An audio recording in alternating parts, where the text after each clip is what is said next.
당신의 마음을 토닥토닥 위로해 드릴게요.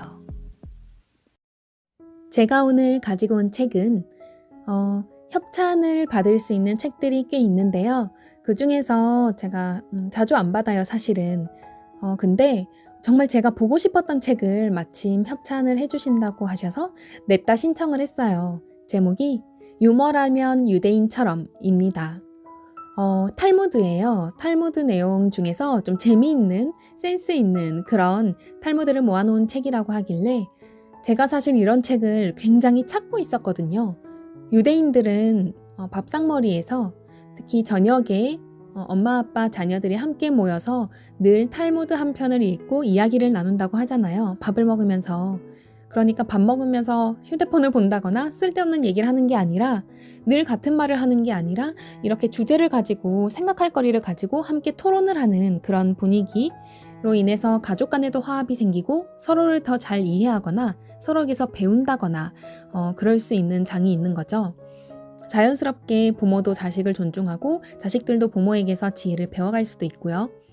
근데 정말 너무 책을 잘 골랐고 처음에 한 2-3장 읽자마자 주변에 사라고 해야겠다 혹은 독서 모임을 함께 하자고 해야겠다 이런 생각이 들었어요. 그만큼 참 좋은 내용들을 모아놓은 감사한 책입니다.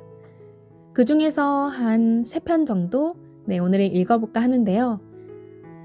귀한 내용이 너무 많아서 그냥 개인적으로 저에게 콕 와닿았던 스토리들 위주로 일단 읽어보기로 하겠습니다.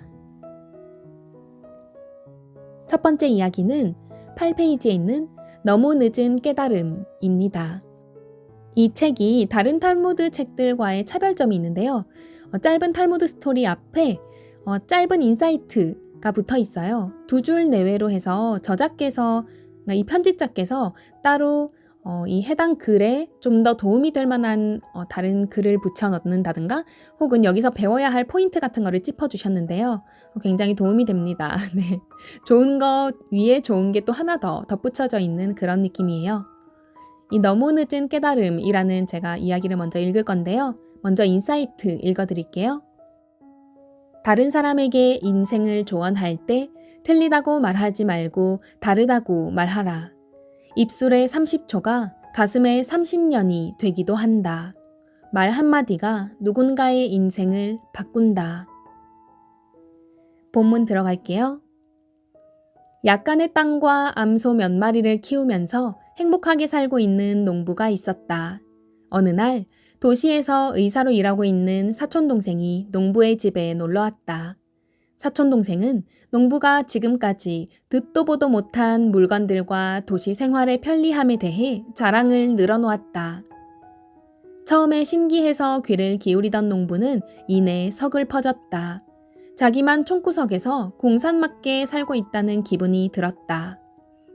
그러자 사촌동생이 지금이라도 늦지 않았다며 비결을 알려줬다. 은행에서 돈을 빌려 땅과 가축을 사고 그 번 돈으로 더 많은 땅과 가축을 사라고 했다. 그렇게 계속해서 땅과 가축을 사서 큰 돈을 벌고 나면 도시에 사는 사람들도 형님을 부러워할 거라고 큰 소리쳤다. 농부는 마음이 불끈 달아올라 사촌동생이 시키는 대로 했다. 하루도 쉬지 않고 파김치가 될 때까지 일만 했다. 땅은 물론이고 암소와 트랙터와 수확용 기계도 사들였다. 꼭두 새벽부터 해질 때까지 농부는 입에 단내가 나도록 일만 했다. 은행빚을 갚느라 한 푼도 돈을 쓰지 않고 알뜰하게 모았다. 물론 땅과 가축을 더 많이 사들일 욕심으로. 그 뒤로도 줄기차게 또 빚을 졌다. 이윽고 농부는 죽도록 일만 하다가 늙은이가 되었다. 온 몸이 쑤시고 저려서 그는 결국 의사 사촌동생을 찾아갔다. 사촌동생은 농부를 이리저리 진찰하고는 점잖게 경고했다. 쉬지 않으면 형님은 오래 못 사십니다. 제가 시키는 대로 하세요. 땅을 전부 팔고 암소 몇 마리만 남겨두세요. 손바닥만한 밭대기만 갈아도 얼마든지 왕처럼 살 수 있잖아요. 욕심 없는 단순한 생활이 건강의 열쇠입니다. 농부는 이 말을 듣고는 사촌동생에게 벌컥 화를 냈다. 젠장, 왜 30년 전에 그 말을 해주지 않았어? 그랬으면 평생 이 고생 안 했을 것 아냐? 네. 따로 제가 말씀을 안 드려도 무슨 말인지 와 닿으시죠? 같은 맥락에서 제가 또 많이 와닿았던 스토리가 있어요. 그러니까 말에 관련된 건데요. 이 이야기가 저는 더 많이 와닿았어요. 22페이지. 졸부 가족과 유대인 가족. 먼저 인사이트입니다. 우리나라 어머니들은 아이가 학교에 갈 때 선생님 말씀 잘 듣거라 라고 말하지만 유대인의 어머니들은 질문을 많이 하라고 당부한다. 네, 과연 이 이야기와 무슨 연관이 있을까요? 들어보실게요. 갑자기 부자가 된 졸부 가족이 부자들만 산다는 교외의 고급 주택지구로 이사를 왔다. 하지만 이 가족은 이 정도로는 만족할 수가 없었다. 그 마을에서도 VIP만 들어갈 수 있는 클럽에 회원으로 가입하고 싶었다. 그래서 한껏 온화하고 우호적인 제스처를 마을 사람들에게 보여줬다. 물론 마을 사람들에게서 환심을 사기 위한 치밀한 사전 전략이었지만 여하튼 끊임없이 선심 공세를 폈다. 아버지는 일부러 자기 시간을 써가면서 이웃 사람들을 만나고 다녔다. 여기 가서 골프 실력 향상 비법을 친절하게 가르쳐주는가 하면 저기 가서 정원의 잔디를 잘 기르는 방법을 가르쳐줬다. 어머니는 저녁 시간이면 집집마다 찾아다니면서 디저트 요리 만드는 방법이라던가 과자 굽는 법을 가르쳐줬다. 그리하여 한껏 명랑한 분위기를 연출한 다음 기막히게 맛있는 케이크 만드는 비결까지 몽땅 털어놓았다. 대학에 다니는 아들은 같은 과 친구들을 집으로 데려와서 이웃 소녀들과 미팅을 시켜줬으며 딸은 무보수로 동네 사람들의 아기를 돌봐줬다. 그렇지만 마을의 클럽 임원들이 모여서 회원 가입 심사를 한 결과 반응은 그다지 호의적이지 않았다. 이 가족들은 너무 아는 체를 합니다. 이쪽에서 이런 말이 나오자 저쪽에서도 또 그런 말이 나왔다. 그리고 항상 너무 잘난 체를 하지요. 확실히 그 사람들은 생색만 내려는 속물들입니다. 그러자 한 위원이 이렇게 말했다. 이 가족들보다 훨씬 더 예의 바른 가족이 있습니다. 유대인 가족인데 바로 얼마 전에 이사를 왔어요.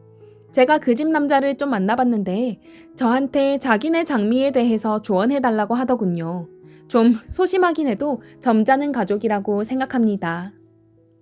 다른 위원도 옆에서 거들었다. 제 아내도 그 집 여자를 만난 적이 있다더군요. 뭐 별로 어렵지 않은 요리를 만드는 방법까지 물어왔다는 겁니다. 너무 뭘 모른다고 해야 할지 아니면 때가 묻지 않았다고 해야 할지 모를 정도입니다. 클럽 의장이 결론을 내렸다. 사실 나도 그 집 아이가 내 딸아이한테 남자친구를 소개해달라고 부탁하는 광경을 봤지요.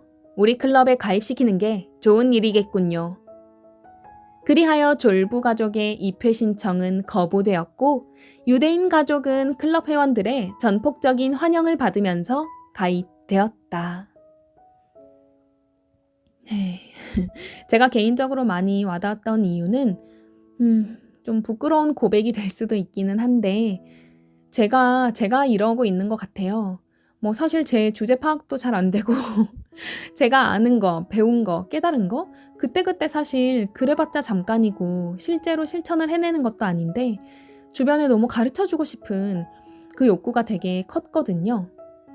그래서 알려주려고 자꾸 애를 쓰는 거예요. 그러니까 이 졸부 가족처럼 저도 하고 있는 거죠. 그래서 이 이야기를 읽고 엄청 찔리더라고요. 이걸 읽고 나서 제가 바로 결심을 하나 했어요. 예전에 당신이 옳다라는 정혜신 박사님의 책을 봤는데요. 충조평판, 충고조언, 평가 판단을 하지 말라고 말씀을 하시던데 진짜 너무너무 와닿고 찔리더라고요. 근데 이 이야기도 마찬가지죠. 다른 사람들이 나한테 충고해달라고 물어오지 않는 이상 저는 가르쳐주지 말아야겠다. 가르쳐주는 게 결코 상대방을 위하는 행동이 아니다라는 결론을 얻었어요. 말하면서 보니까 여기저기 책에서 늘 같은 말을 하고 있었네요. 네, 마지막 이야기입니다. 다 전반부예요. 몇 장 안 봤는데 다 좋은 거예요. 18페이지. 성공. 인사이트. 편안함을 포기하는 크기만큼 성공의 크기도 커진다. 반대로 현실을 편안함으로 사는 사람은 성공을 기대해서는 안 된다. 아픈 얘기이기도 하고 현실을 깨우치게 하는 이야기이기도 하네요. 이상에 갇혀 살아봤자 그 이상이 현실화되면 그 현실은 이상 같지 않다. 뭐 이런 뜻인 것 같죠? 한 욕심 많은 부자가 세상의 모든 성공을 파는 가게가 있다는 소문을 들었다. 그는 지금보다 더 큰 성공을 이루고 싶은 마음에 곧장 길을 떠났다. 많은 돈을 준비해 여러 해 동안 성공을 파는 가게를 찾아갔지만 쉽게 찾을 수 없었다. 이제 그만 포기하고 집으로 돌아가려는데 저 멀리 세상의 모든 성공을 파는 가게라는 간판이 보였다. 부자는 기뻐하며 가게로 다름박질 쳤다. 가게로 들어서자 종업원이 물었다. 손님은 어떤 성공을 원하십니까? 사소한 성공, 작은 성공, 큰 성공, 세상에서 가장 큰 성공 등 모든 종류의 성공이 있습니다. 당연히 세상에서 가장 큰 성공이죠. 그렇지 않다면 제가 이 고생하면서 여기까지 왔겠습니까? 돈은 얼마든지 드릴 테니 세상에서 가장 큰 성공을 주시오. 종업원은 잠시 머뭇거리더니 말했다. 워낙 비싸기 때문에 쉽게 살 수가 없습니다. 도대체 얼마나 비싸길래 그러는 것이오? 한번 가격을 말해보시오. 종업원은 말없이 가격표를 손님에게 보여줬다. 가격표를 읽은 부자는 아무 말 없이 고개를 숙이고 가게를 빠져나갔다. 가격. 세상에서 가장 큰 성공을 사려는 사람은 자신의 남은 생에서 편안함을 포기해야 한다. 대부분의 성공한 사람들을 보면 빌 게이츠나 스티브 잡스, 그리고 요즘 가장 핫한 일론 머스크도 마찬가지죠. 사실은 가정에 그렇게 충실하지 않고 대부분의 시간을 퇴근 이후의 시간이나 여가 시간조차도 일에 대해 빠져 있죠. 그들이 일 중독자는 맞는데 그게 너무 즐겁고 재밌어서 하는 거겠죠, 물론. 그러니까 성공을 했을 거예요. 근데 어쨌든 이 성공을 하기 위해서는 아주 편안한 그런 휴가 같은 삶을 누릴 순 없다는 거죠. 근데 성공 이후에 부자가 되고 나서 어느 정도 기반이 갖춰져서 빠져나온다. 이제 더 벌어야지 이렇게 욕심만 내지 않는다면 어느 정도 유지가 가능하겠죠. 그래서 일찍 은퇴하고 자기 생활을 누리는 부자들도 많잖아요. 근데 그런 게 아니라 자꾸 더 큰 성공을 원한다면 더 열심히 할 수밖에 없는 것 같아요. 네, 이런 종류의 가벼운데 결코 가볍지 않은 너무 소중한 이야기들을 쉽게 적어놨죠. 은유적으로요. 그래서 자녀들과 함께 그리고 남편과 함께 이야기를 나누기에 참 좋은 소재가 될 것 같습니다. 참 제가 행운아라고 생각이 드네요. 이런 좋은 책을, 딱 필요했던 책을 지원받다니요. 정말 너무 감사합니다. 들어주신 여러분께도 진심으로 감사드리고요. 사랑합니다. 자주 놀러오세요. 다음에 또 만나요.